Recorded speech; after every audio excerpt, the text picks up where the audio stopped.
Good morning, students. This is class 8th Geo, chapter 4 Agriculture, and today is going to be our fourth class on this chapter.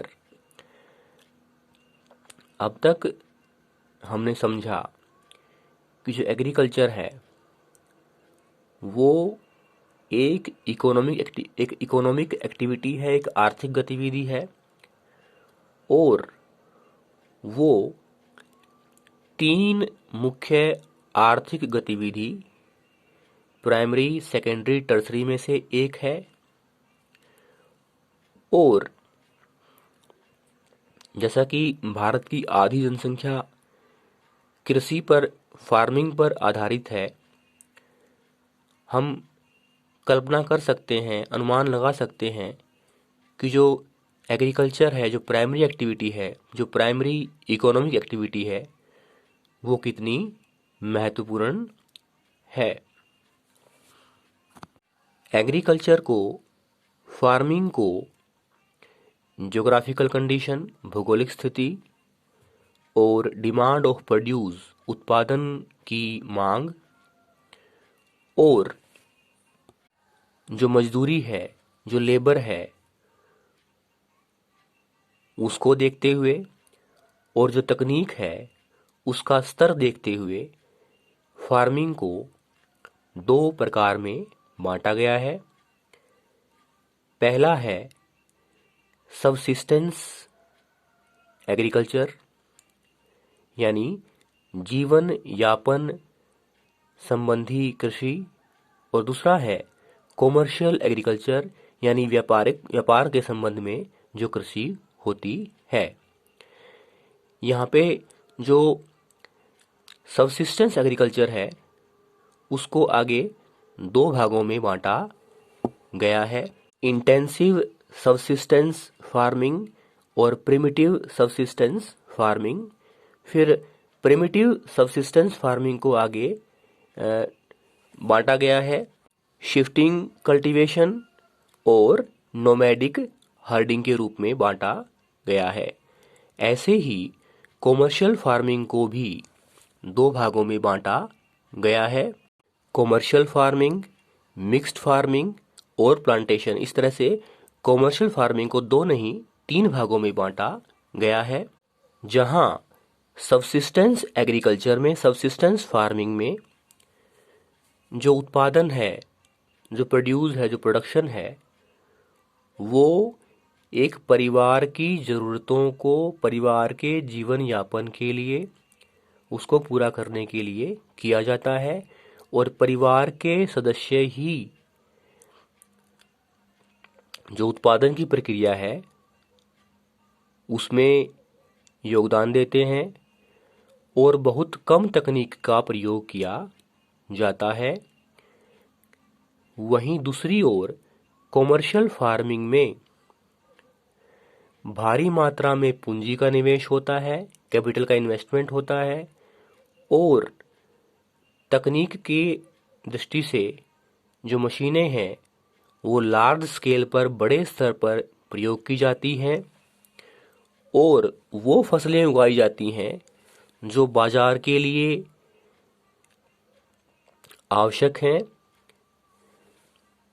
आज की class में हम जो commercial farming है उसके अंतर्गत जो अलग अलग फसलें हैं, बेवरेज क्रॉप, पेय फसलें यानी चाय, कॉफ़ी, और फूड क्रॉप, खाद्य फसलें जैसे गेहूँ और चावल, और फाइबर क्रॉप, रेशे संबंधी फसलें जैसे जूट यानी पटसन और कॉटन यानी कपास के बारे में बात करेंगे कि ये फसलें किस तरह के ज्योग्राफिकल कंडीशन में पैदा होती हैं, भौगोलिक अवस्था में पैदा होती हैं और किस तरह की मिट्टी की आवश्यकता होती है और किन किन देशों में ये फसलें उगाई जाती हैं और इनमें से कौन सी फसल कृषि आधारित उद्योग के लिए कच्चा माल रॉ मटेरियल प्रोवाइड कराने में सहायक है। इसलिए हम शुरू करते हैं। पहली जो फूड क्रॉप है, राइस, चावल। चावल दुनिया की मुख्य खाद्य फसल है। यह उष्णकटिबंधीय जो क्षेत्र है वहाँ के लोगों का मुख्य आहार है, वहाँ के लोगों का मुख्य भोजन है। और चावल को उगाने के लिए हाई टेम्परेचर, हाई ह्यूमिडिटी और ज़्यादा बारिश, हाई रेनफॉल की आवश्यकता होती है। और चावल क्लेई सॉइल और एलुवियल सॉइल में ज़्यादा पैदावार होती है चावल की। चाइना दुनिया में सबसे ज़्यादा चावल पैदा करता है, उसके बाद भारत, फिर जापान, श्रीलंका और इजिप्ट। लेकिन चावल की जो उपयुक्त जलवायु है वो भारत में वेस्ट बंगाल में, पश्चिम बंगाल में और एशिया में बांग्लादेश में है, जिसके कारण इन जगहों पर चावल की एक वर्ष में 2 से 3 फसलें उगाई जाती हैं। दूसरी मुख्य जो फूड क्रॉप है वो गेहूं है। और गेहूं के लिए राइस यानी चावल के opposite moderate temperature, moderate rainfall की आवश्यकता होती है। और कटाई के समय तो जो धूप है उसकी आवश्यकता भी होती है। और लूमी सॉइल जिसको अच्छे से सींचा गया हो, पानी डाला गया हो, सिंचाई की गई हो, वो गेहूं के उत्पादन के लिए, पैदावार के लिए सबसे उत्तम है। भारत में गेहूं रबी की क्रॉप है। दूसरे शब्दों में भारत गेहूं सर्दियों में उगाया जाता है। इसके अलावा दुनिया में गेहूं की सबसे ज़्यादा पैदावार America, Canada, Argentina, Russia, Ukraine, Australia में होती है। तीसरी मुख्य जो खाद्य क्रॉप है वो है मिलेट्स यानी मक्का। ये फसल मोटे अनाज के रूप में जानी जाती है, जिसमें बाजरा, ज्वार, रागी आदि शामिल है। फसल कम उपजाऊ रेतीली मिट्टी में और कम बारिश वाले क्षेत्रों में और जो मॉडरेट टेम्परेचर है उसमें पैदावार हो जाती है। भारत के अलावा नाइजीरिया, चाइना और नाइजर में ये फसल उगाई जाती है। मेज़ चौथी मुख्य फसल है।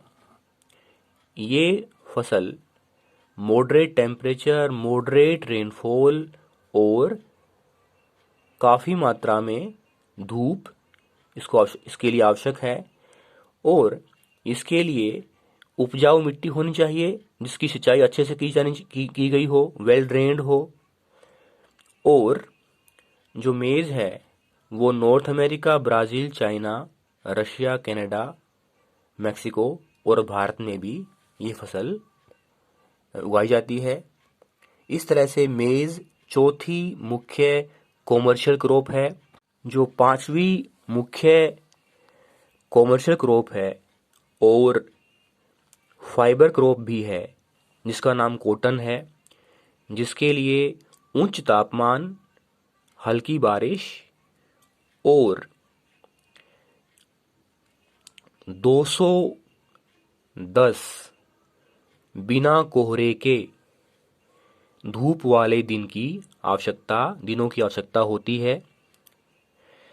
यह जो फसल है, कपास जो है, कॉटन जो है, वो काली मिट्टी, ब्लैक सॉइल और एलुवियल सॉइल में बेहतर होती है। भारत में जो कपास है वो रेगड़ मिट्टी में ज़्यादा पैदावार होती है। महाराष्ट्र, गुजरात यहाँ के मुख्य राज्य हैं। और भारत में ब्लैक सोइल को कॉटन सोइल भी कहा जाता है। भारत के अलावा चाइना, यूएसए, पाकिस्तान, ब्राज़ील और मिस्र कपास के उत्पादन में अग्रणीय देश हैं, लीडिंग कंट्रीज़ हैं। यहाँ हमें ये समझना है कि जो कपास है वो सूती कपड़ा उद्योग के लिए कच्चा माल उपलब्ध कराने में सहायक है। जूट यानी पटसन दूसरी मुख्य फाइबर क्रॉप है, जिसे गोल्डन फाइबर भी कहा जाता है। और ये फसल एलुवियल सॉइल, जलोढ़ मिट्टी में बेहतर होती है। इसके लिए उच्च तापमान, हैवी रेनफॉल और ह्यूमिड क्लाइमेट, आर्द्र जलवायु की आवश्यकता होती है।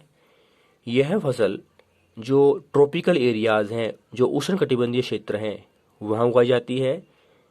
देशों में भारत, बांग्लादेश इसके अग्रणीय उत्पादक हैं। अंत में हम दो बेवरेज क्रॉप, पेय फसलें, कॉफ़ी और चाय की बात करेंगे। जिस तरह से चावल एक फूड क्रॉप है लेकिन एक प्लांटेशन क्रॉप है, वैसे ही कॉफ़ी और चाय वो बेवरेज क्रॉप तो है, पेय फसल तो है, लेकिन ये दोनों भी प्लांटेशन क्रॉप ही हैं। जहाँ चाय के लिए गर्म और आर्द्र जलवायु चाहिए, वेट क्लाइमेट चाहिए, और लूमी सॉइल चाहिए जिसमें सिंचाई की गई हो अच्छे से, और ढलान वाले क्षेत्रों में इसकी फसल उपयुक्त है। ब्राज़ील कॉफ़ी का अग्रणीय उत्पादक देश है। उसके बाद कोलंबिया और भारत का नंबर आता है। अगर हम चाय की बात करें तो चाय के लिए, टी के लिए ठंडी जलवायु चाहिए और पूरा साल चाय के जो कोमल पत्ते हैं उनके ग्रोथ के लिए, उनके विकास के लिए भारी बारिश की आवश्यकता होती है। कॉफ़ी की तरह चाय को भी वेल ड्रेन्ड लूमी सॉइल की आवश्यकता है और ढलान वाले क्षेत्रों में उपयुक्त पैदावार होती है। जो लेबर है वो मजदूरी इस फसल के लिए बहुत भारी मात्रा में चाहिए, क्योंकि चाय के पत्तों को पौधे से अलग करना होता है। जो देश चाय का उत्पादन करते हैं और जहाँ बेहतर क्वालिटी की, अच्छी क्वालिटी की चाय उगाई जाती है, उनमें केन्या, भारत, चाइना, श्रीलंका शामिल हैं। अगली क्लास में हम बात करेंगे एग्रीकल्चर डेवलपमेंट। थैंक्स।